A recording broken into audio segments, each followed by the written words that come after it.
Hi guys, welcome to chapter 12 on fluids. The very first section we're going to study is density. After that we'll take a look at things like pressure and Archimedes' principle.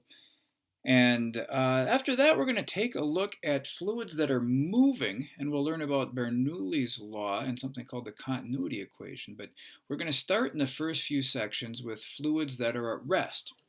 The very first section that we learn about is density. Density, of course, is the idea of how tightly you're packing matter into a given amount of space. We all have this intuitive sense that some things are very dense, usually a metal or a rock, right? Will sink in water, for example, and other things are less dense, so helium balloons float up into the atmosphere if we let them go. Density is really interesting if you take it to an extreme, though. For example, neutron stars are just exquisitely dense. The common example is that if you had a teaspoon of a neutron star, it would weigh as much as Mount Everest. And the way gravity and physics works is very unintuitive for us when we get around things that are very, very dense.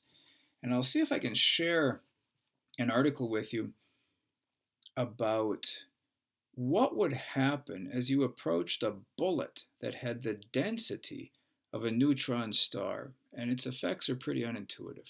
This picture right here, of course, is sharing the idea that you can have equal weights of things.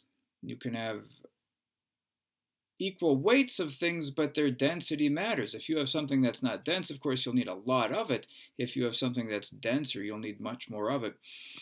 Pardon me, much less of it. And the idea here is sort of which weighs more, a, a pound of feathers or a pound of bricks. And intuitively, we want to say the bricks because our brains understand that the bricks are more dense. Of course, the answer is they weigh the same because we're used to thinking in terms of density, not in terms of pounds necessarily.